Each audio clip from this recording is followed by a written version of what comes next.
자, 지금부터 여행지리 네 번째 시간을 시작하도록 하겠습니다. 오늘은 교과서 24페이지부터 실시하도록 하겠습니다. 세 번째 단원인 지리 정보 시스템을 활용한 여행이다. 이게 제목입니다. 자, 우선 학습 목표를 살펴보도록 할게요. 첫 번째, 다양한 지도 및 지리 정보 시스템을 활용해서 여행에 필요한 정보를 얻을 수 있다. 두 번째로는 여행지 및 여행 경로에 대한 지리 정보를 수집한 정보를 정리하고 조직할 수 있다가 학습 목표입니다. 자, 그러면 본 내용으로 들어가겠습니다. 자, 우선 첫 번째, 지도와 여행이라는 겁니다. 지도와 여행. 우리가 여행을 가기 위해서는 사전에 또는 현지 가서 각종 지도 정보를 많이 파악을 하죠. 그래서 그런 것들을 파악해 보는 겁니다. 교과서 25페이지를 보시면 되겠고요. 교과서 25페이지는 영국의 사례를 했는데 여기서는 강원도 우리나라 지역을 중심으로 하도록 하겠습니다. 우선 이 첫 번째 지도 보시면은 여러 가지 관광 지역이라든가 대표적 지역들이 나와 있죠. 이런 것들 많이 볼 수 있을 텐데 이런 것들이 바로 관광 지도입니다. 이런 관광 지도를 통해서 대표적인 유적지라든가 어떤 그런 장소 같은 것들을 파악할 수가 있겠죠. 두 번째는 뭐 우리가 이제 교통수단으로 이동할 때 이제 도로 지도가 필요하죠. 그렇죠. 우리 차에 요즘에는 내비게이션 탑재가 되어 있는데 이런 도로 지도가 더 필요하다. 또 세 번째로는 여기 지형도입니다. 이 지형도는 그 지도의 가장 기본이 되는 지도인데요. 어떤 지형의 굴곡이라든가 하천이라든가 그런 자연적 모습들이 잘 정리되어 있는 것들이 지형도입니다. 또 최근 들어서는 또 지하철 노선도도 많이 활용을 하죠. 지하철 노선도. 자, 지하철 노선도는 참고로 하나 써보시기 바랍니다. 지하철 노선도는 이 최초로 만들어진 건 언제냐? 1935년 정도에 영국 영국 런던 알죠? 영국 런던에서 최초로 보급됐다 합니다. 최초로 보급됐대요. 대단하죠? 자, 그런데 이 최초로 보급한 사람이 누구냐면은 해리 백이란 사람인데 이 사람이 바로 전자공학도라고 했답니다. 전자공학도. 여러분들 중에서는 우리 또 전기 전자에 가고 싶은 계열도 있죠. 전자공학도. 이 사람이 공부하면서 전자 회로도죠? 회로도. 전자 회로도의 그런 모습들을 아이디어를 따서 전자 회로도 막 직선으로 뭐 곡선으로 막 그어져 있잖아요. 그렇죠? 이런 것들을 바탕으로 이런 것들을 아이디어를 삼아 가지고 이거를 지하철 노선에다가 대입시키면 좋겠다 해서 그런 아이디어를 바탕으로 해서 1935년 영국 런던에서 최초로 보급되어 있습니다. 우리나라도 서울이라든가 수도권 지하철 가게 되면 8, 9호선까지 있어서 되게 복잡하게 돼 있지 않습니까? 네, 그런 것들이 바로 이런 지하철 노선도에 대해서 정리가 돼 있고 그렇게 이걸 활용하고 있습니다. 그렇죠? 자, 그럼 이런 지도를 이제 실질적으로 봤고요. 이런 것들을 한번 정리해 볼게요. 그럼 지도란 게 뭐냐? 지도는 정말 여행할 때 제일 중요한 거고 꼭 필요한 거고 파악할 수 있는 건데 지표위, 그렇죠? 우리 지구라든가 지표위의 모든 다양한 정보를 다 정리하는 게 지도입니다. 지도는 지표위의 모든 공간, 여러 가지 정보를 다 표현해 버려요. 자, 그래서 지도는 전문적으로 좀 두 가지로 구분할 수 있는데 첫 번째로는 우선 일반도가 있습니다. 일반도는 도로 지도라든가 지형도를 기반으로 합니다. 가장 기본적인 지도입니다. 우리 지리학에서는 가장 기본적인 지도가 가장 지형도고 그걸 바탕으로 해서 요즘에는 도로 지도가 가장 기본적인 형태다. 그 다음 또 어떤 목적이라든가 의도성을 갖고 있는 것을 주제도라고 해요. 주제도. 주제도는 관광지도라든가 지하철 노선도라든가 그렇죠? 뭐 이런 것들이 해당이 됩니다. 어떤 주제와 목적을 갖고 있죠. 그래서 이건 관광지도라든가 지하철 노선도 같은 것들은 그 목적에 맞게 구현된 그런 지도입니다. 자, 최근 들어서는 이런 것들을 어떻게 스마트폰을 이용해서 지도를 잘 활용할 수 있습니다. 스마트폰에 여러 가지 모든 정보들, 지도 정보라든가 여러 가지 정보들 다 파악할 수 있고 여행에 관련된 또 다양한 정보들을 스마트폰으로도 얻을 수가 있습니다. 그래서 결론은 여행자에게 올바른 지리 정보를 수집하고 활용하는 것은 필수가 됐고요. 필수가 됐고 지리 정보 활용의 시작은 바로 지도 읽기입니다. 지도를 어떻게 해석하고 지도를 잘 활용하에 따라서 여러분들 여행의 어떤 편리함이 더욱더 향상시킬 수가 있겠죠. 자, 됐고요. 지도에 대해서 개념 정리를 좀 해봤습니다. 자, 이번에는 페이지 26페이지 지리정보 시스템을 살펴보도록 할게요. 자, 지리정보 시스템이라고 되어 있는데, 지리정보 시스템은 영어로 Geography Information System입니다. 그죠? 말 그대로 그냥 지리 정보 시스템이에요. 그죠? 지리정보 시스템이라고 되어 있습니다. 그래서 이 앞에 글자를 따서 GIS라고 해요. GIS 뭐 이런 말 많이 나올 겁니다. GIS는 그냥 역사적으로만 살짝 공부를 해봤는데 살짝 얘기한다면은 캐나다 사람이 로저 로저 톰린슨이라는 사람이 최초로 발견했대요. 이게 1967년에 캐나다 지리정보를 모았대요. 캐나다 지리정보를 모아서 CGIS, 캐나다 지리정보를 모아서 그런 체계를 구축한 게 만들어진 게 바로 지리정보의 시초라고 할 수 있습니다. 지리정보의 시초는 바로 로저 톰 린슨이라는 사람이 1967년에 캐나다 하나 쓸게. 캐나다 지리정보를 모아서 만든 시스템이 바로 GIS입니다. 우리나라도 이런 것들이 구축이 많이 잘 돼 있죠. 그렇죠? 자, GIS 정보가 구축이 잘 돼 있는 거 예표적인 몇 가지 적어 보도록 할게요. 다시 편한 것들 살펴보도록 하겠습니다. 지리정보 시스템은 우리 여러 가지 많이 쓰고 있습니다. 자, 일단 대표적으로 여러분 차에 보면은 내비게이션 있죠? 내비게이션 없으면은 정말 운전하기 힘듭니다. 내비게이션이 바로 GIS 정보를 활용한 그런 대표적인 그런 상품이고요. 자, 그 다음에 또 BTS라는 게 있어요. BTS 무슨 뭐 가수 이름 아니고요. BTS는 뭐냐면은 버스 정보 시스템. 우리 대전은 버스 정보 시스템이 잘 돼 있어서 우리 버스가 몇 분에 도착하고 얼마 정도 남았다, 전역을 출발했다 안 했다, 이런 것들이 단말기로 다 나오지 않습니까? 그쵸? 이런 것들이 벌써 버스 정보 시스템이라고 해요. 그쵸? 자, 그런 거 알아두시기 바라고요. 자, 근데 다른 지역들은 이런 것들이 구축이 안 돼 있으면은 이런 것들이 나오지 않습니다. 자, 그래서 그런 특이점을 갖고 있고요.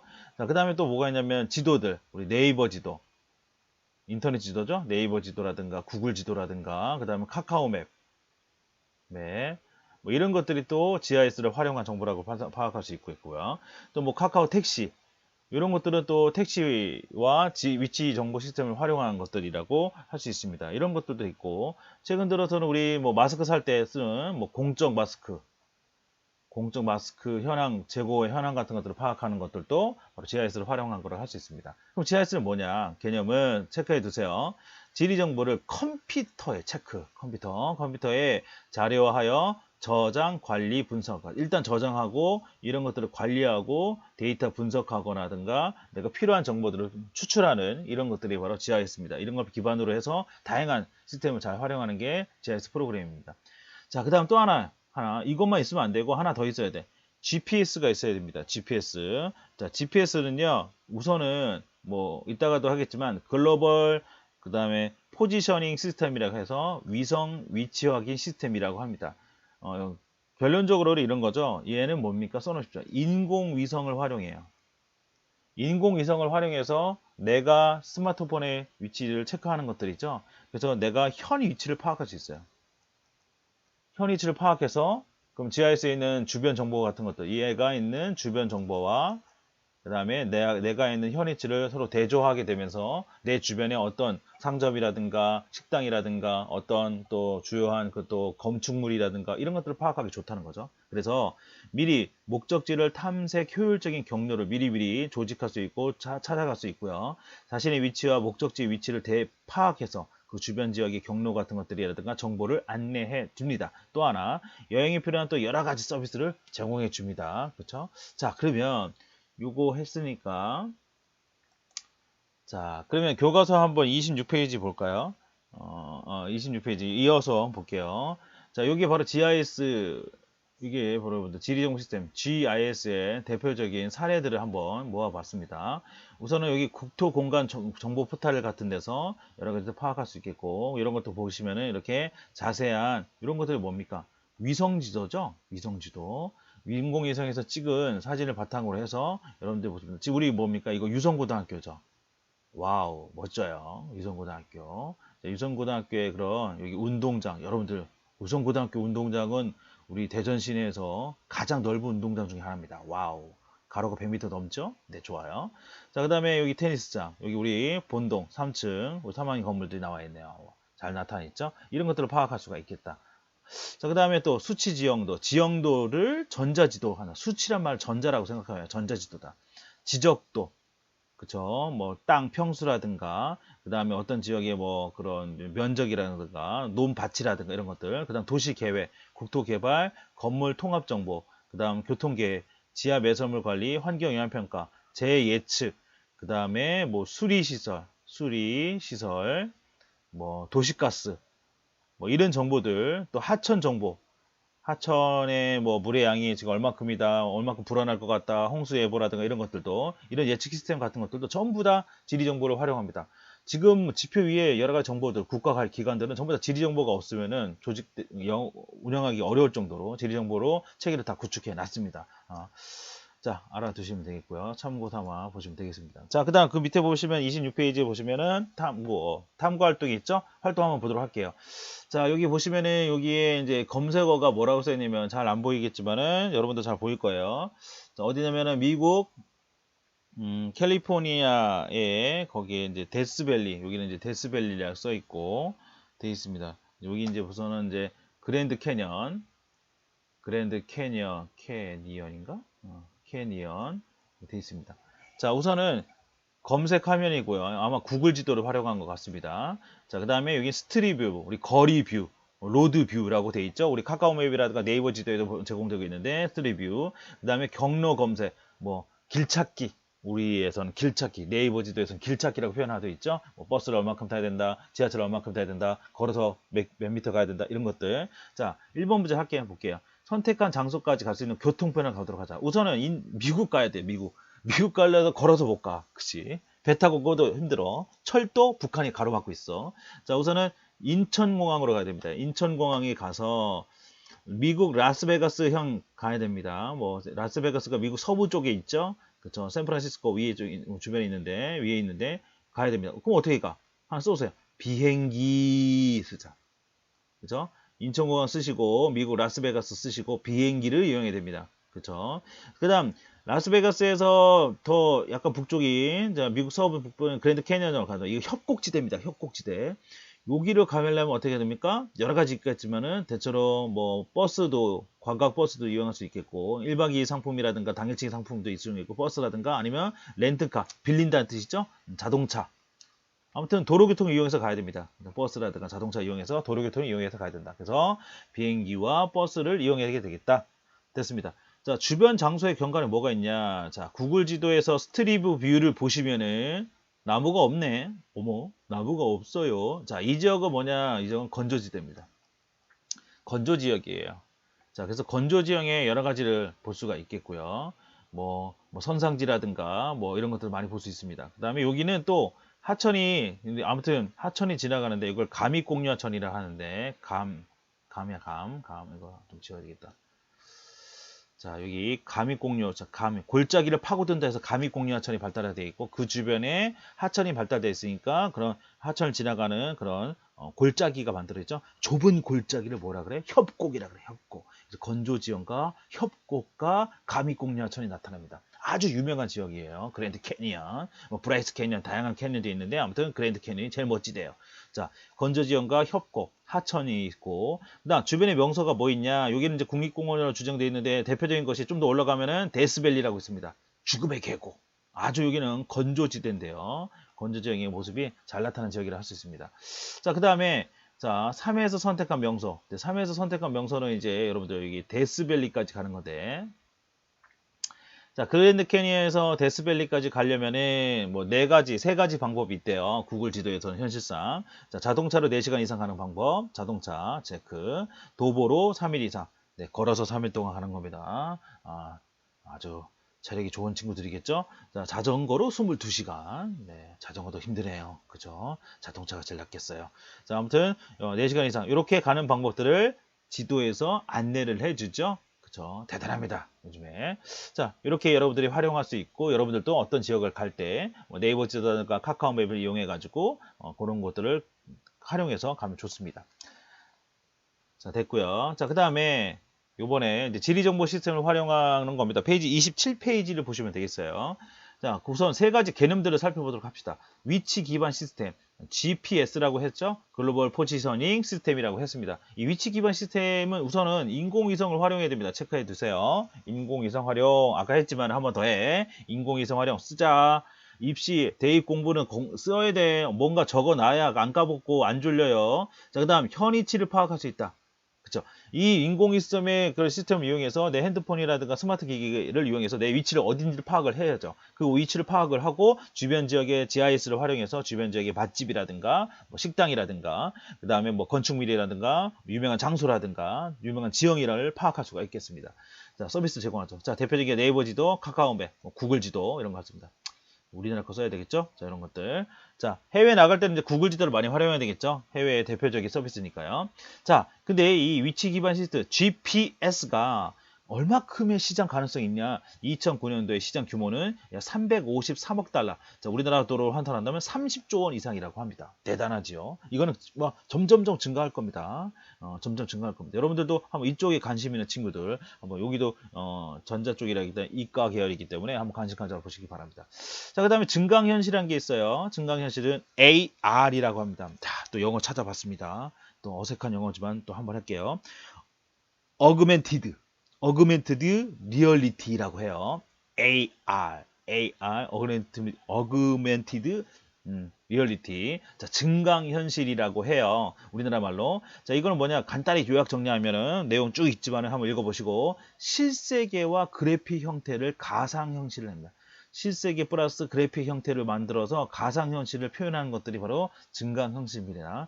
자, 대표적인 것들이 옛날에 이제 한 2, 3년 전에 유행했던 증강현실 게임이 있었죠. 바로 포켓몬 게임. 포켓몬이 막 어떤 그 뭐 구슬 동그라미 찾아서 그 지역에 가면 진짜로 있고 그걸 가면은 그 위치에 가면은 그걸 찾고 막 하는 거 그런 게임이 있었잖아요. 자, 그런 것들이 바로 증강현실을 이용한 게임이라고 할 수 있고 이렇게 할 수 있겠습니다.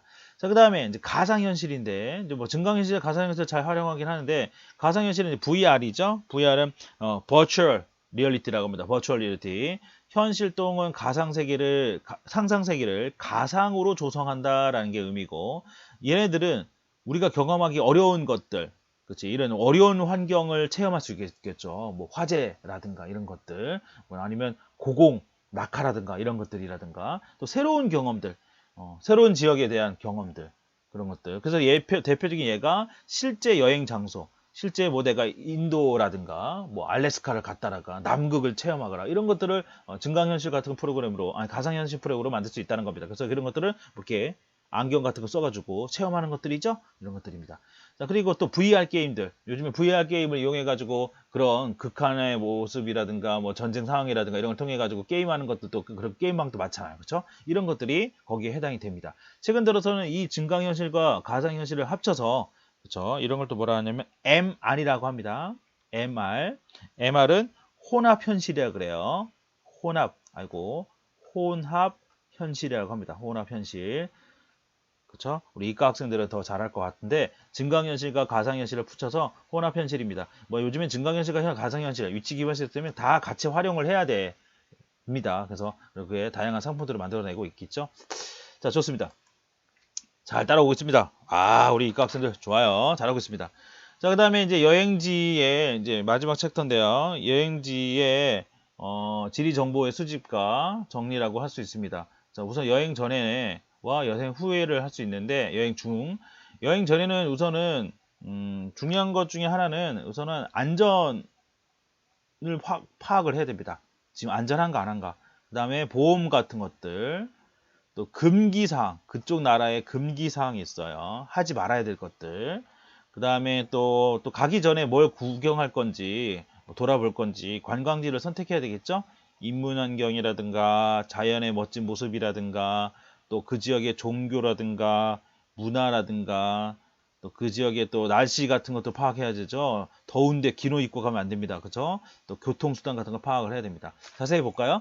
그 국가의 현황을 파악합니다. 질병이 있는지, 분쟁이 있는지, 지금 테러가 있는데, 테러 있는 곳에 가면 안 되겠죠? 뭐, 외교부에서 다 막아버리긴 하지만은, 그래도 자세하게 알아야 됩니다. 질병, 분쟁, 테러 같은 것들. 열대지방 같은 데는 질병 같은 게 많이 나니까 그런 것들 좀, 상비약 같은 거 준비해야 되겠죠? 여행자 보험 같은 것도, 보험 같은 것도 무조건 들어가 주는 게 좋습니다. 여행에 문제가 발생할 수도 있으니까 최소한 대비를 해야 된다.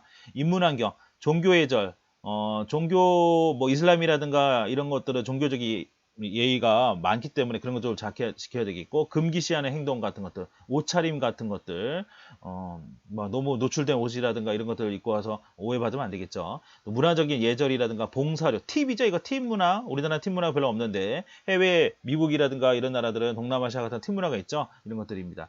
자, 그 다음 자연 환경. 기후 환경에 따른 파악해서 추위나 더위에 대비해야 됩니다. 알래스카 지방 가는데 반팔 입고 가면 안 되겠죠? 네, 아픕니다. 그러다가 그 다음에 더운 지방 가야 되는데 긴팔 입고 파카 입고 가면 안 되겠죠? 네, 이상하게 봐요. 자, 그 다음에 또 지형의 기복이라든가 고도 등을 파악을 해야 됩니다. 해발 고도가 높은 지역에 가는데 거기에 등산에 맞는 복장이라든가 해야 되겠죠. 그렇죠? 그다음 이동수단 현지 중에 갑니다. 현지 중에 여행 중에 가면은 이동수단 버스라든가 택시, 지하철 이런 것들을 교통수단 파악해야 돼요. 이거는 여행 전에도 파악을 해야 돼요. 여행 전에도 교통수단 어떻게 이동할 것인지 이런 걸 파악해야 됩니다. 지금 이런 것들은 특히 개인 여행에 해당되는 거죠. 개인 여행. 뭐 패키지로 갈 때는 뭐 이런 것들 여행사에서 다 제공해 주지만 여러 가지 체크해 주지만 개인 여행, 우리 자유여행 같은 것들은 이런 것들을 조사해야 된다라는 겁니다. 이동 경로는 그날의 이동 경로를 파악해서 가장 효율적인 경로를 결정을 해야 됩니다. 이동 경로도 미리미리 결정하면 좋겠죠. 여행 중에 안전 정보, 비상사항이 생겼을 경우에 대비할 수 있는 방법을 미리 숙지하는 방법이 있습니다. 자, 그리고 애플리케이션을 활용한 것들은 뭐 세 가지가 있어요. 체크해 두십시오. 써놓으세요. 해외 안전여행. 이건 외교부에서 관리하는 그런 어플인데요. 이런 것도 한번 찾아볼 수 있겠고, 또 대한민국 구석구석이라는 어플도 있고요. 또 스마트 투어 가이드 이런 구석이 있으니까 이런 걸 통해서 검색할 수도 있겠고, 또 뭐 네이버, 블로그 같은 거, 여행 블로그 같은 것들도 상세한 정보 같은 것들을 파악할 수가 있겠습니다. 자, 그 다음에 거기 그 29페이지에 보시면 지금 선생님이 정리는 안 했는데 29페이지 보시면 여행에서 사진을 통한 정보의 수집과 정리라고 되어 있습니다. 자, 그래서 여행 때 우리가 뭐 사진이라든가 사진도 많이 찍고 그다음 동영상도 많이 찍잖아요. 그렇죠. 사진이나 동영상을 많이 하는데 그런 것들이 됩니다. 첫 번째 보시면은 목적을 분명히 해라라고 되어 있어요. 페이지 29페이지예요, 지금. 목적을 분명히 해라고 되어 있습니다. 뭐 풍경이라든가 인물, 높은 건물을 찍을 거면 그 목적에 맞게 찍는 게 좋겠습니다. 그렇죠? 인물을 찍으려면 인물 찍고 그다음에 아니면 건축물을 찍으려면 건축물 자세히 찍고 이렇게 중요하다. 두 번째, 그다음 사진적 스케일을 준비해라. 스케일.